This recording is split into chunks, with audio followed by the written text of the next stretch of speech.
design passion comes from playing with different design concepts.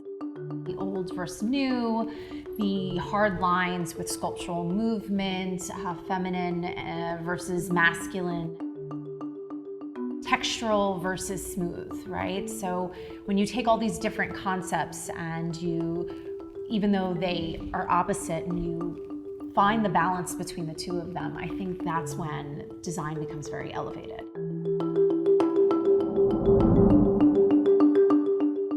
So I approached the design of the home. I wanted, obviously, for a tranquil, warm space for my family, but I didn't want it to lack in sophistication or refinement. So how do you create a space for a family of 5 that is also functional, but is beautiful to the eye?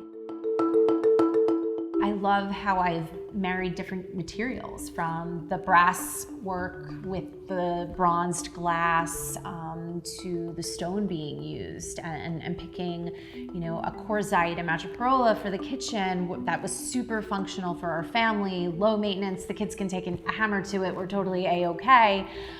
Yet it's beautiful to look at, and continues on with the beautiful story of the apartment.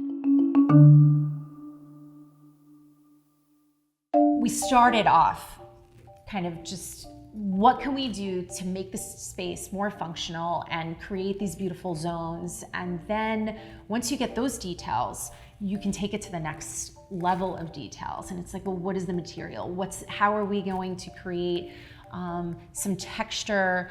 And by using the texture, you create warmth in the apartment, and using neutral tones so that it's not offensive to the eye, yet you also don't want to be boring. So how do I introduce a little bit of color and a little bit more of texture and sculptural essence? That's where the Ann Sachs tiles in the bathroom come in, because they're hand done, actually in the US. They're porcelain. They have a little color to them, even though they're not this loud color. They flow with the neutrality in the other spaces of the apartment, and they bring in that wow factor where the story continues to be told, and each bathroom has a different chapter of the story. So do I approach my jewelry design the same way? Absolutely, very similar. Again, you're taking the concepts of, you want it to be ergonomic, functional on your body, but you also want it to be something that you appreciate looking at, and it's sculptural, organic. You can see that it's made by hand, and every detail throughout each piece is meticulously exhausted and looked at. There is no surface that isn't thought about.